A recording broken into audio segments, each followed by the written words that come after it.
What's up? This is Elia Einhorn. Welcome back to the Talkhouse Podcast. Today I'm joined by... Hey, it's Amy Rose Spiegel, Talkhouse Music's editor-in-chief. This week's episode is our final from South by Southwest. Now, today's show features a twofer, Amy Rose. First up, we've got two of the hottest bands out of South London's indie scene, Shame and Goat Girl. After that, a dance hall summit between one of the biggest names in the game, Konshens, and hot newcomer, Bad Gyal. Besides being your loyal host here at Talkhouse Podcast, I also curate and host Pitchfork Radio. Pitchfork Radio was down at South by Southwest, broadcasting live for a few days, and when I saw that Shame and Goat Girl were going to be in the same American city that I was at the same time, I absolutely had to have them on the show. Now, Shame is totally awesome, so much so that I actually brought my suitcase to see them on my way to the airport out of Austin. Yes. And it was totally worth it. Totally. This band is known for insane live shows. They made their name through these rowdy, full-on, confrontational performances. The band is super political. They're vocally anti-Brexit. They have a video for their song Visa Vulture, including footage of Theresa May at her most vitriolic. So when frontman Charlie Steen came into our studio to record this talk, I did not know what to expect. Luckily, it was an incredibly thoughtful and perceptive young rock star. Let's listen to One Rizla, which is off of Songs of Praise, their album which came out in early January. And a quick note, Rizla is the most popular brand of rolling paper in the UK. I never knew. Life's fine if you get what you need. You're confused and love with grace. And I won't say please. At least not yet. Well, I'm not much to look at. And I ain't much to hear. But if you think I love you, you've got the wrong idea. Well, I'm not much to look at. And I ain't much. I fucking love that track. On this record, I hear Gang of Four, I hear The Fall, and I'll tell you, another band that reminds me of The Fall is Goat Girl. For two reasons. One, yeah, they're slightly influenced by the band. But two, the way I first heard of them was through Fred Perry's rad subculture site. Marky Smith did an interview where he listed what he's listening to, and Goat Girl's song Country Sleaze was on the list. I checked him out, and it turns out this is the hot new band from Rough Trade Records, the label that brought us the Smiths, the Strokes, the Libertines. Goat Girl is an all-female band. They've been friends since they were kids, been playing music together since 15. It's comprised of singer Claudie Cream, guitarist LED, bassist Naima Jelly, and Rosie Bones on the drums. Joining us were Claudie and LED, and then, after yelling answers from the audience for a while, Rosie Bones wanders on stage. Goat Girl's debut LP is dark, it's funny, it's political, it's sexual. It's really imbued with this sort of most libertines-y combination of joie de vivre and ennui. Oui, oui. That's good. Check out my favorite track from their self-titled debut. This is called The Man. Watch your eyes watching my thighs.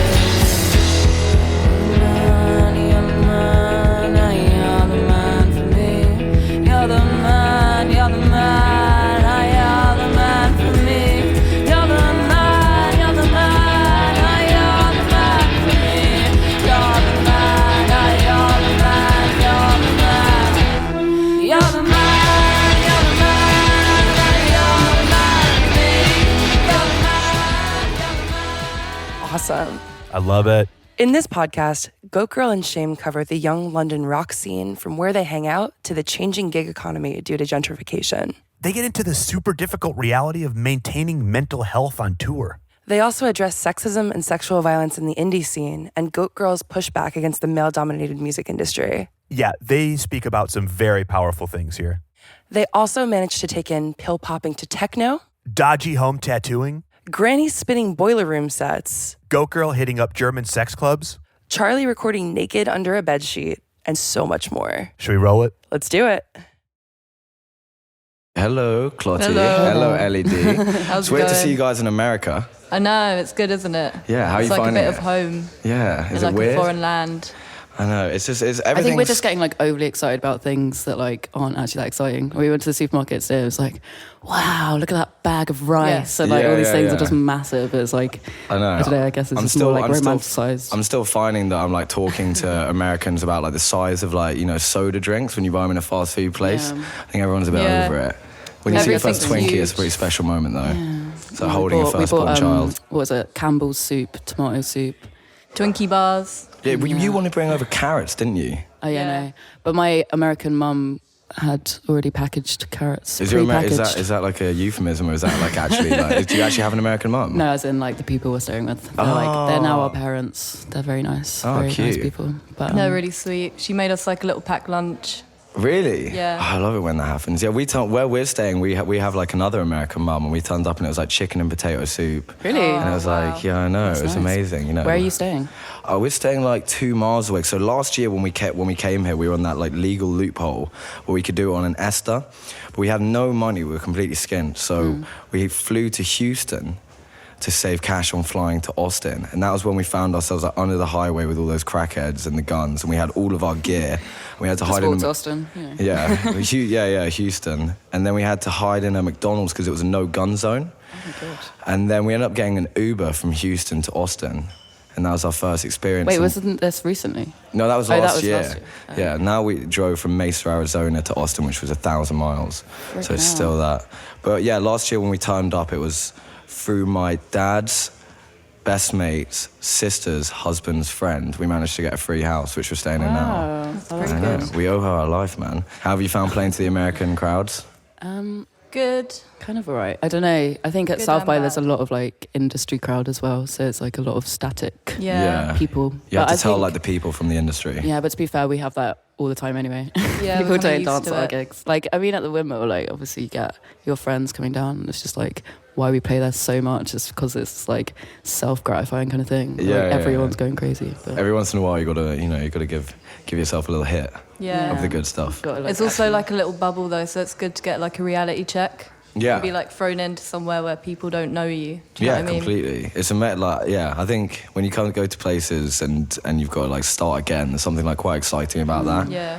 I don't think like, being at the Windmill is particularly like you have it set in concrete, but yeah. and I think like for anyone who's listening and doesn't know, the Windmill is a pub in Brixton, and it's like the cultural alleyway of London, I guess. Yeah.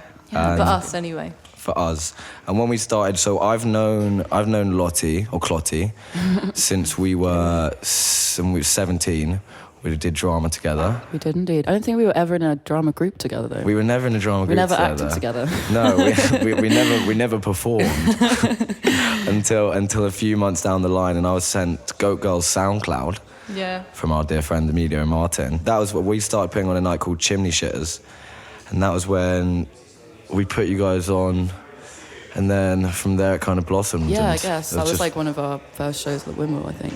Was Yeah. the Chimney Shitters one. And did you guys have a night there ever, or did you just play there I don't think headlines? we've ever put a night on there actually. At where? But At Windmill. We put nights on like Ivy House. we didn't. We put nights on at the Montague.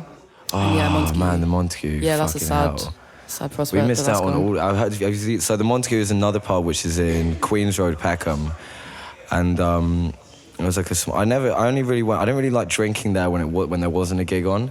It was be always fair, really it's cold. kind It's of- like a little bit depressing. It's really dark. Yeah. And all the dead animals on the wall and stuff. Yeah, and they don't really have any good beers either. Yeah. Like yeah. I guess they don't really have like a house promoters. People just like constantly put gigs on there. But Yeah. that's what makes it good. I think if that didn't exist, it would be kind of still quite bougie. Yeah. Like it's kind of quite expensive to drink there and shit. But like Yeah, I know. That's what I always thought. I was Yeah. like, oh god. and like yeah. they have like roast dinners for, like 15 quid.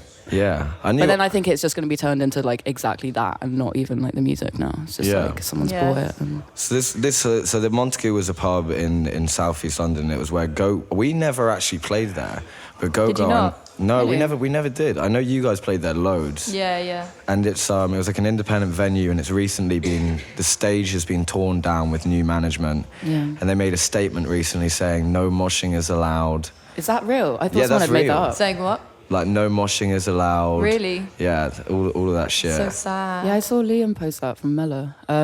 Yeah, that's where I saw it. I thought he was just joking Or maybe that was a joke. because he then mentioned his name. Like, don't act like this man or whatever, which is him. Maybe I just took it too joke. seriously. we played this show in a place called like Fayetteville, which I can't remember what state it was in, but it's like a college town. We played it with Proto Marta, and at the gig it was like, you know, like people were like, you know, moving around, and the security guy kicked 4 people out, and I was like, what are you doing? And he was like, you can't march here, and I was like, we can't move. Like, you know, well, you can't help but like be sharp, like. And I was like, I get that it should always be like gentle in a way. Do you know what I mean? Like no one can get hurt, but people will always tend to like help each other up at gigs like that. Yeah, I think that's kind of part of it. Like, yeah, everyone kind of comes together in that kind of sense. Yeah, I think as long as you make it kind of clear as well, because like, especially like, I don't know, from the experience, like noticing like playing shows and stuff like that, when what the sort of demographic who will like mosh at like a guitar, like post-punk, guitar heavy, whatever gig, will mainly be sort of like men, older men taking out this aggression. And there have been a lot of like cases, you know, where I've seen where people have been like, you know, like over, you know, like abused kind of thing, like hit really hard, and that shouldn't be tolerated at all. No. But as long as it's kept under control and it's like not, you know, like any discrimination or aggression or abuse isn't tolerated, then, you know, I don't see the problem with it. And like we did this festival called Laneways in Australia, and they had this app for all the festivals where if you felt you're intimidated, you sent a pin and a security guard would be sent to your exact location. That's really good. And I was like, you know, when you hear about those things and it's like, why has that never been... Why now are you kind of hearing about that? Yeah. I don't know, I mean, a lot of the time it is kind of like a testosterone-filled space as well. Like, I feel like unwelcomed as a woman. Yeah. Like, I don't know though, I think, you kind of just have to have like the right balance somehow. And just like the right respect for each other, which I think a lot of people do have. But then also, you go to those gigs. I remember going to like a full gig back in the day with Naima, and like we were right at the front, like in the middle kind of thing, like perfect space. And then like the rest of the crowd was just like old, middle-aged, like kind of like middle-aged men or whatever. Just like, these girls don't deserve to be here, like shove them out kind of thing. And it's just like a lot of the time it's that kind of like, I don't know, maybe sort of like anti-female a little bit. Well, yeah, it's they're almost like claiming this space for their own, and it's as if they can do anything that they want. Like when we did that gig at the 100 Club, that was when like a very close friend of ours came to us and said that they were groped in the crowd. Really? And we then came to realise, you know, this was probably just the tip of the iceberg that we needed to melt, because this is a person who's very close to us and we know very well. Yeah. And if she's like coming and speaking to us about this, and how many other people... most girls have had those experiences, I think, at gigs. Yeah. Like, definitely, like, every woman that I can think of has definitely been, like, touched up. Yeah. Whether it's, like, at a club or a gig or whatever, do you know what I mean? Yeah. It's not on, but I think, I don't know, there are things that are, like, coming out where it's saying we're not going to tolerate it anymore. Do you know what I mean? Yeah, I think it's now becoming more comfortable to be, like, talked about, and, like, people feel like there's a safe space for them to like say what's happened, kind of thing. Yeah, like, I think Me Too and like all that kind of like movements are happening now. Yeah, like when Girls Against came out, who were like it would start with 4 like individual girls who from like all over the UK. I think it's like Scotland, Manchester, London, and another place, and they were all groped at a gig. And I think one of them was Peace, like a Peace gig, and they came out and came together and formed this group. And since then, you know, they've been working with like festivals over the UK. When we saw about that app, we just had no, you know, where you can just send a pin and someone is sent to you. We had no idea why that isn't. Where created. Does that exist? Like everywhere. In Laneways Festival, it was a thing, and then when we've been coming across America, in Australia, I was saying it to the promoters, and there was only one venue we went to where they had that, and that was in Nashville. And it was if you went to the toilet, there was like a number or something like that. I can't remember what it was, but it was like a similar thing. But it's not as easy as an app sending like your exact location. Yeah, but venues should take like responsibility for that as much as the band. Do you know what I mean? I think it should be like a real important issue that every venue should like completely abide by thing, like of like having to have that. Do you know what I mean? Yeah, it's crazy that it should just be a given that people won't tolerate that. Do you know what I mean? But it's not. Because you're human. It's like something that we have to talk about, which is kind of disgusting. Yeah, in a way. It's disgusting the fact that, you know, 2018, like this has probably been around since the birth of pop culture in like the 1960s, and obviously before that, but in the environment of a live gig, like which we're just talking about, like obviously in every other aspect of environments it exists. But I don't know why it's taken this long to sort of come about and sort of like understand and try and like distinguish, like extinguish, is what I mean. But yeah, it's a lot of fucked up shit goes on. It's horrible. I think it's probably because like predominantly bands were male and like the fangirl thing was like massive. Yeah. Do you know what I mean? And now it's kind of like, yeah, I don't know, I think that's got like a big part to play. Well, I mean, the Rolling Stones used to pay models to stand at the front of their gigs so that the photographers could take pictures, so it create this whole image of like a girl wanting a guy. That was why when I watched the fucking Man video, that was such a sick idea. Who came up with that? Thank you. I think it was the Wade brothers, CC Wade. CC Wade. We can't take credit for that, really. Nah, we can't. And the man, a good idea, though. The Man is the amazing new single by Goat Girl, leading up to the album. What's the concept? Well, the concept of the video. Yeah. I think it was just to like explore that sort of gender displacement. I mean, you don't really get that kind of like culture of fandom of like men kind of like running after women kind of thing. Like, like hysterically crying or something. I think that's always depicted as like female kind of culture. So it's kind of like, why can't this happen for men as well? Yeah. And also like I don't know, it was quite interesting. They were like all put in a room and had to like scream and cry like endlessly for like hours. And then like Rosie was saying that like a load of guys were coming up to her afterwards just like, that was literally the most therapeutic, like relieving thing. And it's like, yeah, guys aren't really allowed to like express these emotions. So it's like kind of an interesting social experiment at the same time. It's like, well, it was like those it was like, you know, playing on those Beatles videos that you saw where they're like hiding in like the telephone. I watched like Austin Powers and on the other day, and it was that whole thing of like, you know, like hiding in the telephone box and doing all these disguises with everyone. And that like, I kind of forgot that was like symbolic of when the Beatles and those sort of like pop boy bands were around, like all the women chasing after them and stuff. So I wonder how much of that was real and how much was fabricated. Yeah. And how much was like from a male perspective. I mean, it was probably all from a male perspective because journalists and writers tend to be male. Yeah, well, so it's quite like interesting. And the reality of it is these women don't actually want to have sex with them, and that's just what they presume. I mean, you know, the idea of a groupie, you're right, it isn't a male like terminology. Yeah. No, it isn't used towards men. Yeah. Like, I mean, it doesn't have like a positive outlook of it. Do you know what I mean? If you're a groupie, you're just like seeing someone that sleeps around kind of with like famous people. When really it's like quite a pure nice thing. It's just like a love. Yeah, an appreciation. Of music. Do you know what I mean? It's got nothing to do with sex or like, you know. Yeah. Or like it shouldn't wanting. have anyway. I guess it shouldn't fall down onto that. Yeah. Yeah, I think definitely like bands are becoming a lot more aware, and like, you know, it's weird because, you know, at the gigs that we would do at the Windmill and in London, like, you know, so many people and you feel like you're in a more like, you feel like you're in a community more than just a venue. Yeah, definitely. And I think like when you do go to these places in like, you know, America or Europe or whatever, and you don't know anyone in the crowd, and you almost get like a better insight into sort of like what you know, what can actually be happening, because you're sort of detached from, you know, sentimental value. Yeah, I guess you don't. Yeah, when you're at the Windmill, it's like your friends. You're not gonna like expect that they're like be doing something like that. Yeah, you don't expect like, them to grope you because like we know them. Yeah. Yeah. I don't know. How do you find like playing to people that you just like completely have no like, I don't know, relationship with? I find it way easier than playing to anyone I know. When I don't know if you guys feel this as well. Like, whenever we play London, that's always the most nervous I'll get before any show. Same, it's like the end of the tour, like that big gig where like all your friends and family come. And it's like the expectation of like, oh, they must have grown over this tour. They must get so much better after like practicing it day in, day out. And it's just like, I feel like at the end of the tour, we're just awful. We're just like so tired and like drained. We have like nervous breakdowns. We like all cry at the end of the tour. Yeah, I feel that. I always do, you know, I sort of, and this might say more about me than anything else, but like, I just have to go on like Netflix and just watch like the saddest film possible at times. Like, I watch Schindler's List like a sort of like dangerous amount of times, because it's like, you know, you've got that 3.5 hours of pure like crying and just just emotional draining. I feel like when you come back off tour, it's almost like, you know, you're just on a complete come down, because that's all of like the sleep that you lost and all the food that you didn't eat and all of the constant stress. And it's also like adrenaline that you get before every gig. And that's like, it's also a come down from that, from like such high energy levels.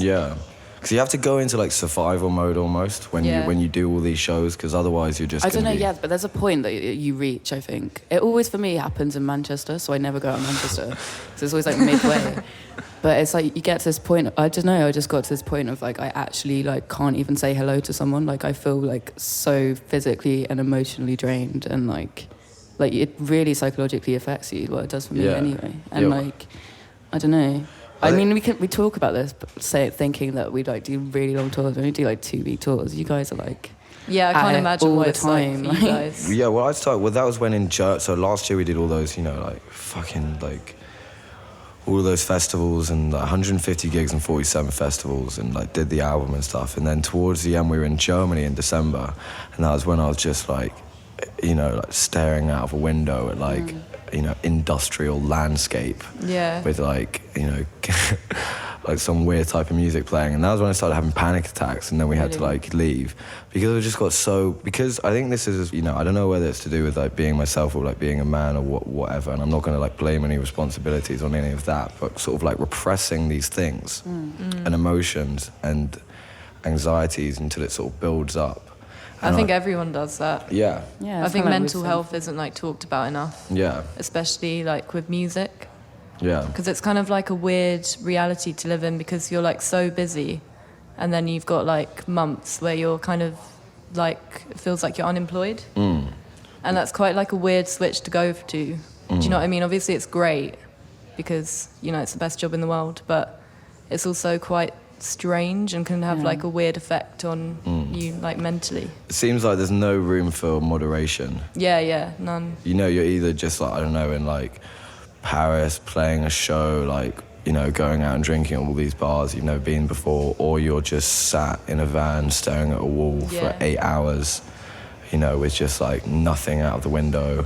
Yeah. And when that happened, I was just so like, because my mum gets panic attacks as well, and it has anxiety and stuff. And then after that happened, I knew everyone gets different symptoms if you have a panic attack. Yeah. So I have like my hands go. I don't have any what's it called? They go into my bones kind of thing. So I need to put something in between them. So otherwise it will like I bruise or like can break something. Yeah. Because my mum does it with her chest, so she always needs something like if she does it, because it's like bruise or break your ribs. And so, but then once I knew what happens, like first, like I had this, so over summer, that was when I couldn't digest anything. And there were some days where I'd throw up 17 times in a day. Whoa. And this happened for like a month, and then it started happening then. I didn't really, you know, I was just kind of dismissed it as like, I'm drinking too much, I'm, you know, going out, I'm not eating properly. And then I kind of realized that that's what happens before. You know, that's like your body showing you that. Wait, is it like before you go on tour that happens? No, it was happening on tour, so I'd be like throwing up loads. Okay. You know, like throwing up in a corner, like crying, and then a promoter comes up to you and like pokes you in the chest and goes, go on stage. So ridiculous. But then after that we kind of came back and I just rested. And now on this tour, the thing that I learned from that, like we've been away for like 7 weeks now in Australia and America, is I don't really like, I don't drink that much now, and I don't really like go out and party as much as we, you know, when I think like when everyone goes on tour for the first time or goes on these things, you want to just like do it. You know, first time in this city, I want to go out and like have the best night of my life, like every night. Yeah. But you kind of feel like, I don't know, I almost feel obliged to drink before a gig in a way, just to like relax myself. I feel like if I'm completely sober, I actually just like do like a performance that's like way worse, of like really paying too much attention. It was more like how I play the guitar kind of thing. Like I'll make way more mistakes. And like, I guess that doesn't really matter, but for me, I just like find comfort in just like having a little bit of something before, like. But then, it's kind of sad that you like have to rely on that. Like, I mean, everyone like I don't know about you guys, but I feel like it's like a story that I hear over and over again of when you start playing in a band, you start playing live, you get really fucking drunk. Yeah. Did you guys used to do that? We used to get really drunk actually. Like crazy. I think back on it now, and it was. I mean, it's funny, but it's also just like you can't keep that up for like endless amount of days. You can, like, but it's cool. It's kind of soul destroying. Yeah, it's cool. Being an alcoholic, like. But that's the thing about like, and I've been saying this recently. From all these bands who we meet who like tour non-stop, seems to see the two ways you go. Like one, you take a load of drugs and drink a lot and implode. Or you get clean and become vegans and health freaks. Yeah. There's the other alternative option where you can do both. I think I'm in the middle. Yeah. I know, but there's no room for moderation here, like you're going right. Yeah, got to go one way or the other. But that's like, you know, like Primal Scream to Primal Clean, like all those sort of bands who like also did it, and now. Yeah. I think we'll get there. I mean, we're still quite early with it all, so. I think alcohol's so funny though because it's like it's accepted everywhere. It's really accepted, and it's like a really slow burner. So like, it's not like when you take drugs and you wake up and you're like, "Fuck, I feel so shit today." Yeah. But if you keep doing it, it's like really subtle, and think, it would it slowly like crushes me a little bit. Do you know what I mean? I just hate drinking in America. So in that way, it's kind of dangerous. Yeah, I don't know. I feel in America, it's like, you know, like with the general aesthetic of this country, it's like all about being competitive. So when you go out drinking with an American, it's like, okay, we're gonna get like 3 slam of tequila, like we're gonna do like 4 Bud Lights, and then we're gonna like down a bottle of Jaeger. Yeah, I know. I'm just I mean, you can't trust these Americans, but so it's kind of like it's that whole different thing of like, you know, I don't want to drink to like be more drunk than you. Or see if you're a lightweight. I just want to drink because, you know, I don't think like... I've ever experienced that where someone's like trying to compete with me. Oh, God. Yeah, no, I've never had that. we've been here for a day. Spend 1 more week in America. Yeah. Meet 1 more person, go to 1 bar. I think I'd win. I set the challenge. Yeah, set the challenge You've got to buy me the drinks though, so... Yeah, exactly. Well, we're British, so we get bought drinks automatically. Yeah. Because of our accents. Yeah, I know. It's amazing when you go to... I hate it when we first went to New York. I always love like coming to it, you know, like I love it when you go to America and you're like, okay, sweet, like this is a one time being British, like has a slight novelty. And then, but you can't go to a place like New York and you speak and you expect like, you know, free drinks and like a, you know, like a cheers in the bar and stuff like that, but it's all accepted. And then when you go to places like Nashville, Tennessee and like Oklahoma, you're kind of like, yeah, there we go. But they hate you, I swear, don't they? Because you're British. No, I feel like Americans love, I don't know if it's just the accent. Yeah, I don't know what I mean. We had some weird times, but we had some. Isn't it? I swear, someone said that it's just more for men though. It's like the appeal of like a male British accent. Like I don't know if they. Well, like the James Bond character. Yeah, kind of. I mean, there's just so many like classic characters that it's like kind of being coined towards. James Bond is such a fucking weirdo. I was thinking that he's so boring.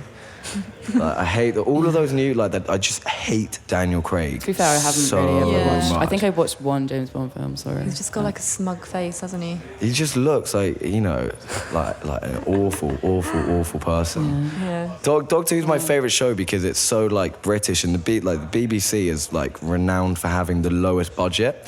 So I love it. Whenever they go in the TARDIS, they'll mysteriously end up on a different planet that just looks like a beach in Devon. You can tell they've always got like a third. Do you remember that one episode when we were kids? I remember it so well. And the whole scathing, there was the gas masks, which the budget was probably £4. And then there was like one where it was a doll, and it would just like zoom in on the doll, just like sitting on a chair with like scary music. Repeatedly. And I was like, you know, if you can make like an award-winning show for like 30 quid per episode, you know, yeah, doing that something went right. far. I think that is actually my favourite theme tune of all time. Yeah. Credit to. Yeah. Do you know Delia Dobja? No. She's like the woman that like created it. And Really? Like this BBC Radiophonic workshop. It's like how they started making like electronic music back in the day in England. Oh shit! The grandmother of electronic music. Yeah, she's Is like that one her of name? them. Or the mother. Yeah, and one she of the did a mothers. boiler room recently. She's definitely not alive. Oh, Is she? I don't know. I don't think she's alive. I saw this video on Facebook. I really cannot imagine like 100-year-old granny like doing the boiler room stuff. I don't know. I saw like a Facebook video of the like labeled as the grandmother of electronic music. I mean, she could be. She like lives in Cornwall or something and has like fucking like 1,000 decks and stuff like that. But you should listen to like Room. there's a really good documentary about her. Yeah, females aren't given enough credit for like electronic music. They were like definite pioneers of it. Yeah, I didn't really think about like the Doctor Who theme tune being like one of those electronic bangers. So good. So good, I love it. I remember the first like because like I hate. Oh no, electronic music isn't like techno, is it?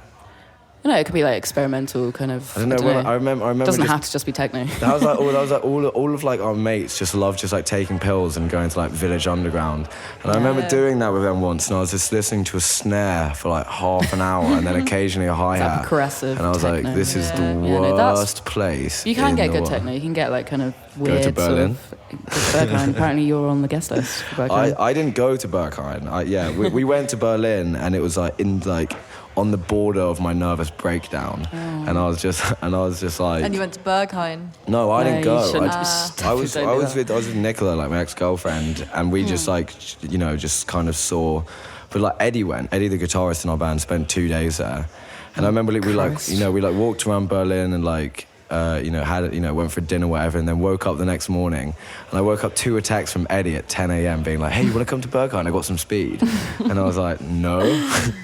Me and Rosie recently went to Berlin. We went to this place called Kit Kat. Oh, really? It's kind of a sex club.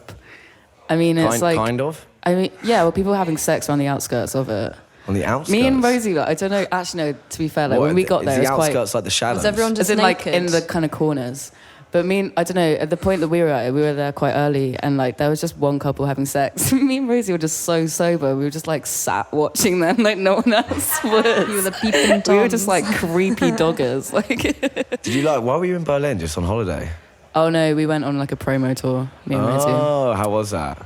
Yeah, it was alright. Actually, no, it was really good because we got like free meals all the time and like really nice like reps that kind of took. Oh my god, there was one where we were like in Brussels and we just got booked this like fancy ass hotel, and then me and Rosie were just like really hungry and we just saw that there was like room service. Yeah. And so it was so expensive. We were like, well, it's going to be paid from these people. Alright, cool. And so we just ordered so much. It came to like a ridiculous amount. Oh, the bougiest. It was like salmon salad and like, what was yours? Like a potato, sort of sesame seed, chicken katsu curry. Are you guys nervous about the album coming out? Oh no, we've been writing Rosie over for the food discussion. Are you guys nervous about the album coming out? Yes, very excited. I think it's more just like, we can't wait for it to come out because we've had these songs since like 15 or something, and we've been playing, like that's the only kind of stuff we play, and so like for people to actually hear it in the context of like recording, it's like quite exciting, I think. We were saying this yesterday, how like, when me, Lottie and Rosie were speaking, how you guys did that album in like one day. Yeah, we tracked it in one day. Well, kind of. We tracked it in one day. I mean, we did it over like a week and a bit, 2 weeks maybe. Yeah, but that was just like adding little bits. Yeah, I heard you had the one day where you recorded the whole album and then spent 2 weeks writing the interludes. Yeah. No, we had one day and then we had the rest of the 2 weeks. The rest of the 2 weeks like doing like the add-ons. But then we had one day like a few months later where we did the interludes. Yeah. And that was quite an interesting experience, really, wasn't it? Where did you guys record?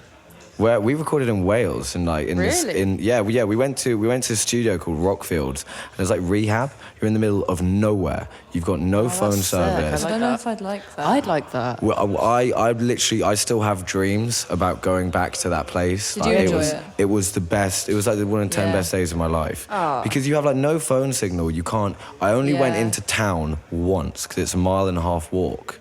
So you don't see anyone else apart from the people you're recording with. And the reason we wanted to go there was, one, so we wouldn't be distracted from anything in London or like a major city.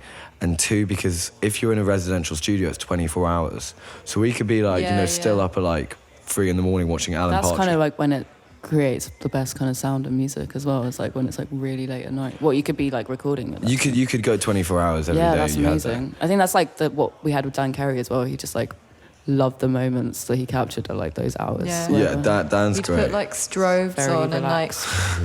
and like try and create like an atmosphere and put like a smoke machine on. We have like smoke machine noises in one of the interludes because he tried to like make it like Really? Oh, sick. Well, I did because I did all my vocals in the bedroom. And really? Everyone else had like the studio, which was just like a constant. Everything was recorded to a click. So every time you go slightly near there, you just hear that like tick, tick, tick, and I just like turn around and walk back. And me and Dan Fote, the other producer, we just put like a bed sheet over my head, and then we had like a mic. That's really cool. Yeah, and like we did do, like I did like on some songs it was just like take off my clothes and stuff like that because it got very sweaty. Not in any other way than just because I was really, really hot and tired. Yeah. But then we had like about. Yeah, exactly. But that was recording that album was so much fun. Yeah, I definitely when we did it, definitely wanted it to be like a thing, like a kind of like period of time where you like devote it all to that one thing, not like just having, because we recorded with loads of other people. We didn't want to just like kind of like collect all these like kind of recordings we had already. It's like making kind of one solid thing that has like kind of sense of like continuity and like. Yeah, that's the exact thing, and that's with someone like like Dan Carey as like a producer. He has that like sound to them, like. Yeah, and it's like even if people don't like it, like I have such like warm feelings about it that time, like 'cause it just brings me back to like the time of recording it, and like it makes me just like feel really happy. What's your individual favorite songs on your album? I really like Bone. That's got to be maybe number one. Did you write it? I Don't Care. No, Lottie writes all the songs. Oh, really? All of them? Well, we write our own parts, but Lottie writes the songs, the lyrics. Clotty, actually. Oh, that's cool. Clotty.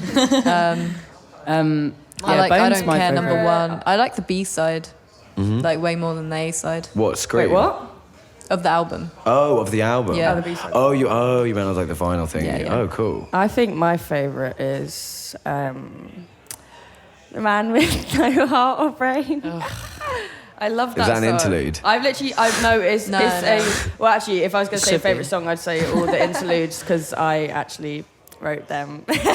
How did you write them? Put on a strobe and a fog machine? Well, I was trying to teach myself piano for like a year, and I just had things that I just made up, and then we just kind of had this day and put the smoke machine on, put the strobes on, and then these songs Rosie plays, like, because I live with Rosie, and this is like what I wake up to, what I go to sleep with, just like hearing her downstairs underneath me, like her honky tonk piano playing, like that was Rosie's bed. Let's just record these. Rosie's bed was when Charlie, our drummer, got his only tattoo. Yeah, his mum got involved, didn't he? My mum. Yeah, because you were spitting on it and stuff like that, like, and you done Louis O'Brien's. I actually forgot that I was spitting on it. My favourite bit was Louis O'Brien wanted. What did he wanted? He wanted boy, and you did a B and an O over his nipple and said, "I can't be arsed," and walked off. So he's walking around with BO, and this is like the guitarist. It's not even BO. It's like dots. Like it's like dots that you can maybe kind of see B and O within it if you know what it was. Yeah, but, that was one of the best. That was a party we had when that was the night of our album I saw Charlie's came out. tattoo yesterday, and I was like, it actually looks pretty good. You know? I know, I was surprised. I was worried about that party. I kind of wanted something to get infected and to learn from his mistakes, but it's very good. Oh, I think we're going to have to hit the road now and do more shows and make more money. Man, it's been great chatting to you. Yeah. This is like the closest you really get to free therapy. Yeah, so I really it's quite enjoy nice. it. It's good to talk about. Yeah, it's nice. Sweet. Just do it more. Goodbye.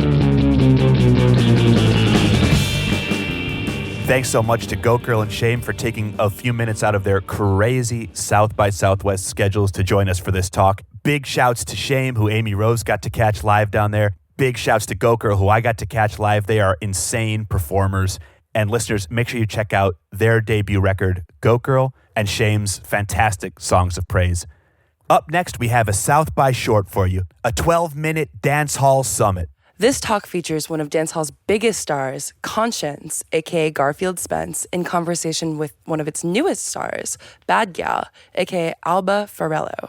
Right, Konshens is an absolute star of the genre. This is a dude who came out of Jamaica, is now based in Miami, and when I brought Pitchfork Radio down there for Art Basel, I got to premiere a song from his fantastic new record, It Feel Good, featuring Rick Ross.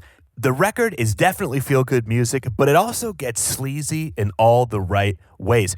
Check out the track, Turn Me On. Gyal, you are do it or what? Tell me if I love your love drama. Body hot so volcano lava, but your heart cold like ice water. You feel wine faster, turn up the tempo in there. Close to me like we are make love in there. Everything you say and everywhere you move and everything you do. Turn me on, turn me on, turn me on, turn me on, turn me on, turn me on, turn me on, turn me on, turn me on. Yow.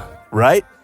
That's awesome. Now, the reason I wanted to pair Konshens with Bad Gyal is because I have never heard of someone being called the Queen of Dancehall that comes from Barcelona, Spain. This is wild. I knew that Bad Gyal was a huge Konshens fan, and I wanted to get these two together to talk about dancehall around the world. And in terms of genre, Bad Gyal had some words for you during the intro, did she not? She did. This talk begins with her eschewing my descriptor of her as a dancehall artist. It makes sense. She also incorporates pop, reggaeton, and her new LP, Worldwide Angel, is absolutely one of my favorite of the year. Now, I know I've said that a couple times in this podcast about different artists, but that's because I'm curating for you the best artists and the best records of the year, listeners. For proof, check out this track from Worldwide Angel called Blink. Y baby, no hagas lo que te diga. Me gusta el perreo, me gusta el perreo. Si quieres te lo enseño y lo querrás de nuevo.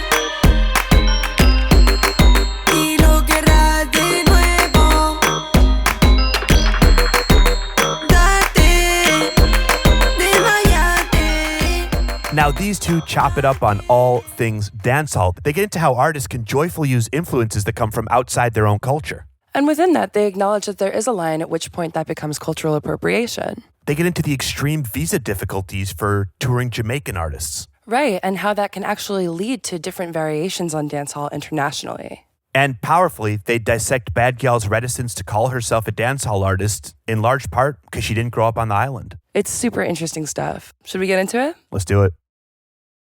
I think you said I am a dancehall artist, but I don't feel a lot like that because I didn't grow up in Kingston or in Jamaica. I grew up in Barcelona, and I'm from Spain, where we have like a lot of reggaeton culture and a lot of Latin music culture. So sometimes I feel like I don't know which kind of artist I am, but I know it's a weird mix between all the music styles that I love and that I've been listening since I was a kid. So I think that's what's important, though. It doesn't really matter what umbrella you fall under. It feels good, it feels good. A lot of people is telling me like, hey, you're a dancehall queen. And I'm like, stop, I'm not a dancehall queen. Check what that means, and then tell me. And you actually grew up listening to these genres, so you're not being a crook. You're not talking about something that you don't know. So, it's good. Mm-hmm. What you want to talk about? I don't know. Maybe I would like to know, how do you feel about like people who's not from Jamaica being interested in that sound and like creating, inspired by that sound? I don't care, and if I were to care, I would be happy. You know what I mean? I would be happy that the music has influenced people outside of just Jamaica. Jamaica is like 3 million people.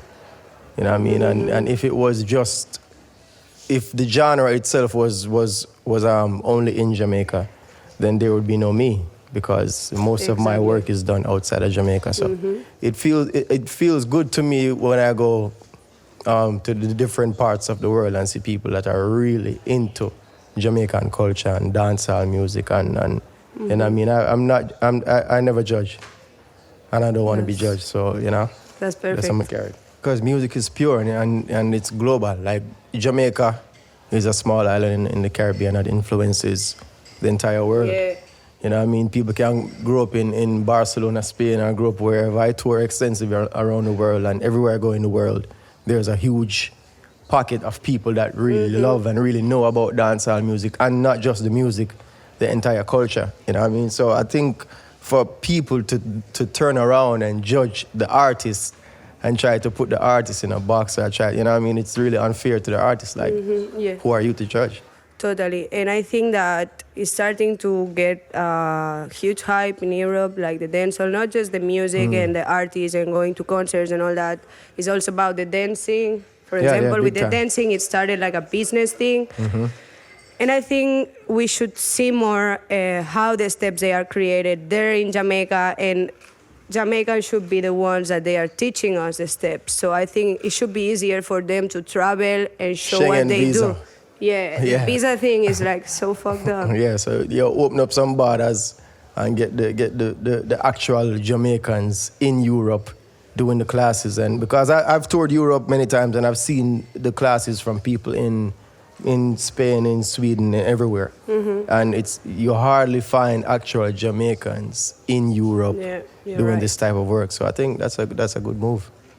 And I also like that usually these boys and girls that they are creating all that, they are really, really young. I mean, I was in Jamaica, and I think everybody was lying me about their age. They were younger, and I think that's pretty cool, because when young people is that active and they like to do things, I think they need to get what they deserve, and all these kids should be traveling to Europe and showing what they do, and also with artists.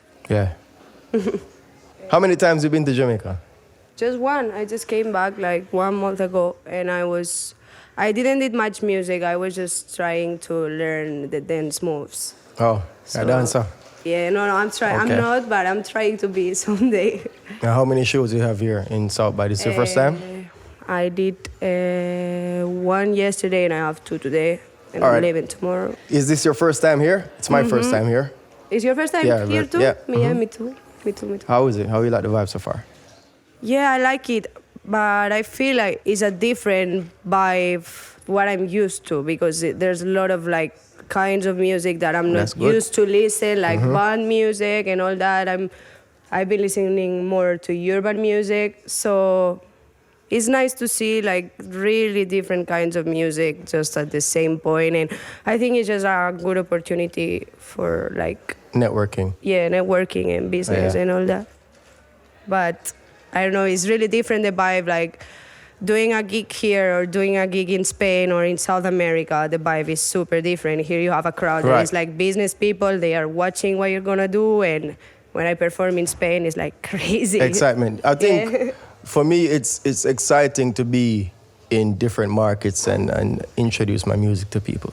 Like I've basically maxed out dancehall where dancehall is concerned. I've done everything where dancehall is concerned. So to come here and to speak to people that have never seen me before, it's a rush for me. I like it. It's like I start over. You know what I mean? And I think that those were the purest days of myself creatively as an artist.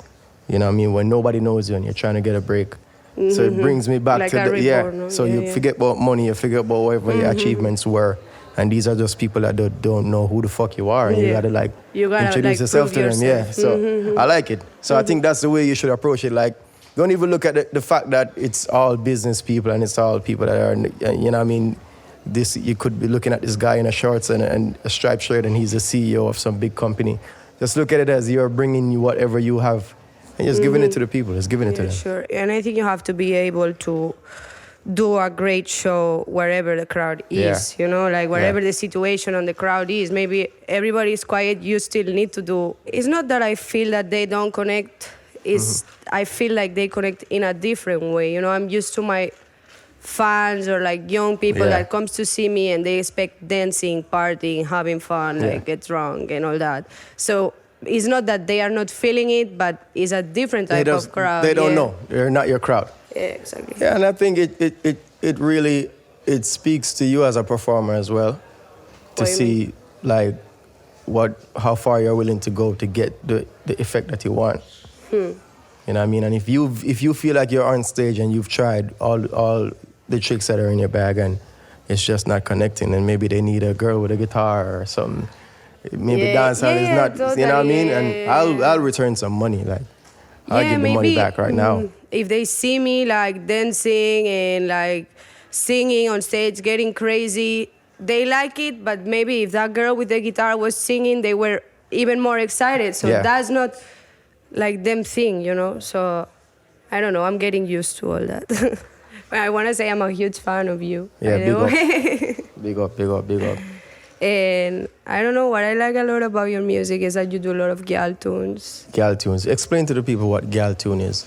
Oh, me, I have to explain it? Yeah.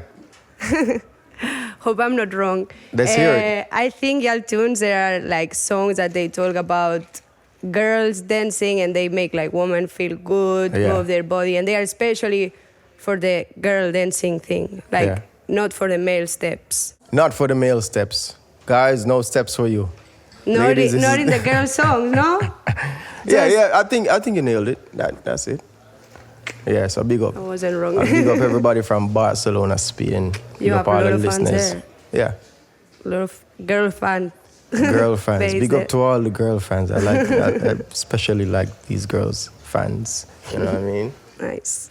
I'm like, I couldn't believe when they told me that you and me were going to do this together, and actually there was a part where you interviewed me, so this is crazy. Konshens interviewed me. So let me interview. So how did you get involved in how did you get exposed to dancehall music? I think like 10 years ago or 11, I don't know, there were like some albums that they got in the mainstream, so I could see that in the MTV and all that. So I was like just 8 or 9 years old, and Sean Paul, and I showed the Sean Paul, the Trinity album. I asked that for my birthday, the Kevin Little songs and all that. So then I get it older, and just with the internet. Did you understand the lyrics? I don't understand everything in Patois, but it felt good. Yeah, exactly. But not when I was 8 years old. I didn't understand anything. I was asking my father, Papa, what's ever blazing? And he was like, I don't know, girl.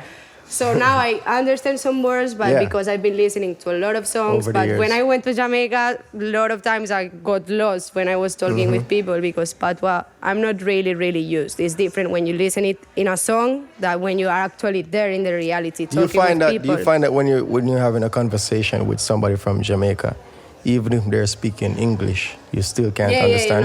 Yeah. And all the time, like most of the people, they were speaking in English with me because they know that if they speak in Patois to you exactly. Yeah. But you still, like, it's difficult because of the accent and all that. But it's a really nice language, so it's fine. I love the accent. Now, hold on. Speak some Spanish and then let me talk some Patois and so they don't know what the fuck we're saying. Say it. Go ahead. Whatever. Konshens es el mejor artista porque hace muchas canciones para las chicas y nos gusta mucho y queremos que vuelva a Barcelona pronto para bailar todas con él. Yeah, I understand, yeah. You understand? No. Yo, big up all Spain massive, all American massive, love dancehall music. You don't know Konshens I represent from Kingston, Jamaica. Dancehall, up.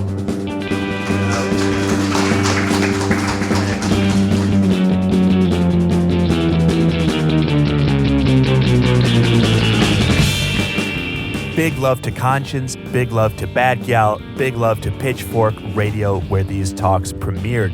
You can check out all things Pitchfork Radio at pitchfork.com/radio. We had an awesome time at South by this year. If you want to check out the previous episode we did between Andrew WK and Albert Hammond Jr. of The Strokes, that's available wherever you get your podcasts, Stitcher, iTunes, and of course, Talkhouse.com. Also on Talkhouse.com, our new events page, where you can catch up on all the live events that Talkhouse is doing. You could have been at these talks. We invited people to come hang out. We want you to be at our next ones. Come check it out. Both of today's talks were recorded and co-produced by Mark Yoshizumi. Big ups to Mark. Shouts. Until next week, I'm Elia Einhorn. I'm Amy Rose Spiegel. Peace. Bye.